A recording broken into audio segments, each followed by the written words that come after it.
رسول الله. بسم الله الرحمن الرحيم. أتأمرون الناس بالبر وتنسون أنفسكم وأنتم تتلون الكتاب أفلا تعقلون. کیا تم لوگوں کو بھلائی کا حکم کرتے ہو اور اپنے آپ کو بھول بیٹھے ہو حالانکہ تم کتاب کی تلاوت کرتے ہو؟ کیا تم سمجھتے نہیں ہو؟ وَاسْتَعِينُوا بِالصَّبْرِ وَالصَّلَاةِ وَإِنَّهَا لَكَبِيرَةٌ إِلَّا عَلَى الْخَاشِعِينَ. اور مدد طلب کیجئے صبر اور نماز کے ذریعے، اور بلا شبہ نماز یہ بھاری ضرور ہے مگر ان لوگوں پر جو خشوع کرنے والے ہیں. الذین یظنون انہم ملاقو ربہم وانہم الیہ راجعون. جو لوگ یہ خیال کرتے ہیں کہ وہ اپنے پروردگار سے ملاقات کرنے والے ہیں اور یہ کہ وہ اسی کی طرف لوٹ کر جانے والے ہیں. دیکھیے، کل بھی یہ بات گزر چکی ہے کہ اس آیت میں اللہ تعالی نے یہودی علماء کو تنبیہ فرمائی ہے، ڈانٹ ڈپٹ فرمائی ہے. اس آیت کی تفسیر کرتے ہوئے مفسرین کرام فرماتے ہیں کہ جو یہودی علماء تھے ان کے جو قریبی رشتہ دار تھے، یہودی علماء ان سے یہ کہا کرتے تھے کہ محمد صلی اللہ علیہ وسلم جو باتیں بیان فرما رہے ہیں وہ بالکل درست ہیں، سچ ہیں، برحق ہیں، لہذا تم محمد صلی اللہ علیہ وسلم کی تعلیمات کو اپناؤ اور نجات پا جاؤ. تو اللہ تعالیٰ نے ان کے اس عمل پر حیرت کا بھی اظہار کیا ہے اور انہیں ڈانٹ ڈپٹ بھی کی ہے کہ تم توریت کی تلاوت کرتے ہو، اس میں ہم نے تمام چیزیں بیان کر دی ہیں، سب کچھ پڑھتے ہو اور پھر دوسروں کو بھلائی کا حکم کرتے ہو اور خود اپنے آپ کو فراموش کیے بیٹھے ہو. خود تو محمد کی تصدیق نہیں کرتے ہو صلی اللہ علیہ وسلم، اور اپنے جو عزیز قریب ہے ان سے کہتے ہو کہ ان کی تعلیمات کو اپناؤ. تو کیا تمہارے اندر عقل و شعور نہیں رہا؟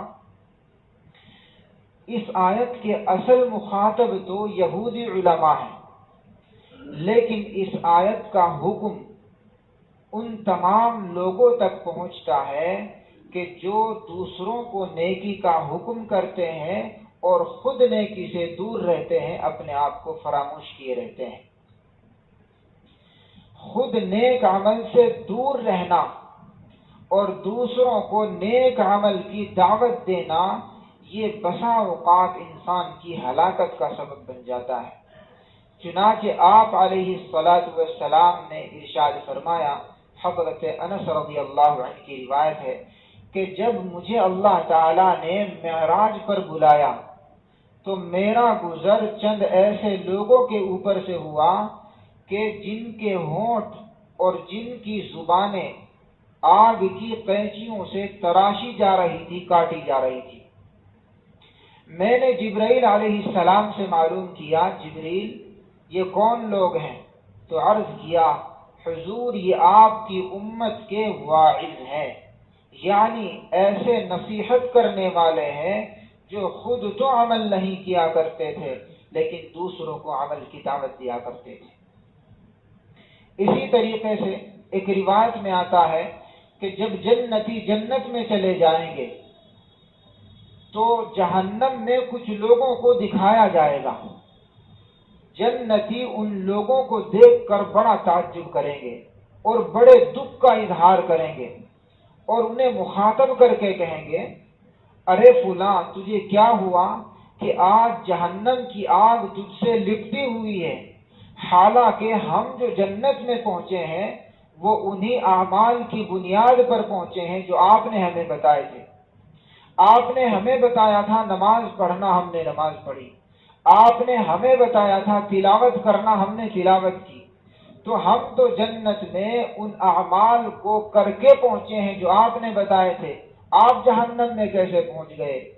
تو وہ کہیں گے کہ افسوس صد افسوس، ہم نے تمہیں بھلائی کا تو حکم کیا لیکن اپنے آپ کو فراموش کر دیا تھا، اس لیے ہمیں یہ سزا مل رہی ہے۔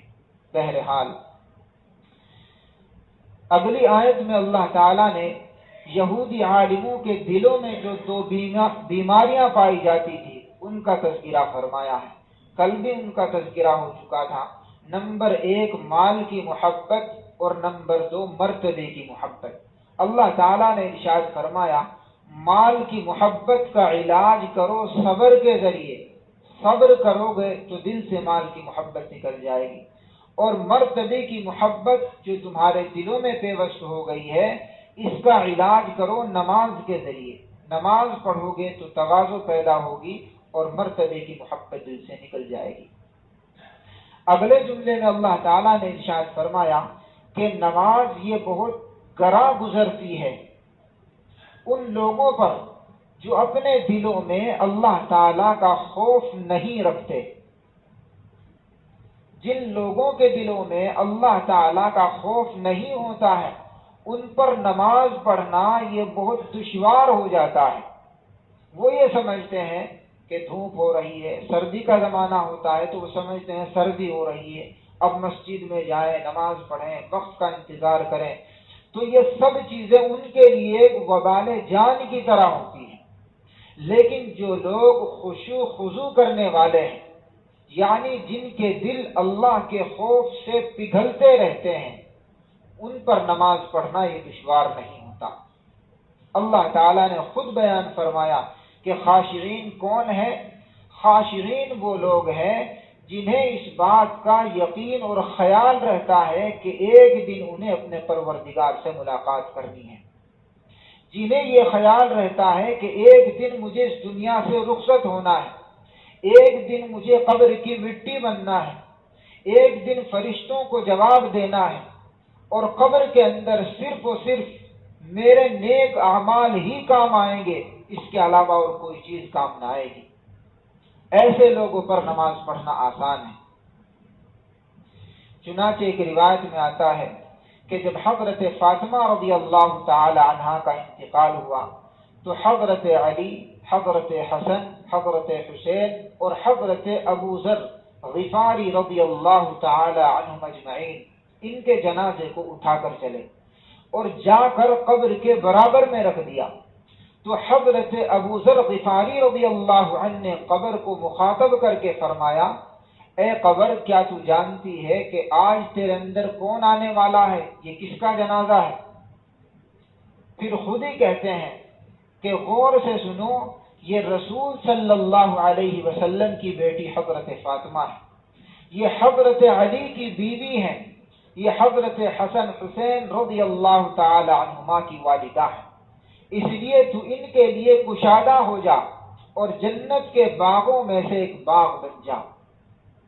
قبر سے آواز آتی ہے کہ غور سے سنیے گا، میرے یہاں حسب و نسب کی کوئی پوچھ نہیں ہے، خاندان کی کوئی پوچھ نہیں ہے، میرے یہاں تو صرف و صرف عمل کی پوچھ ہوتی ہے۔ اس لیے جن لوگوں کو یہ خیال رہتا ہے کہ ہمیں قبر میں جانا ہے وہ نیک عمل کرتے ہیں۔ اللہ تعالی ہم سب کو خشوع اور خضوع کے ساتھ نماز پڑھنے کی توفیق عطا فرمائے۔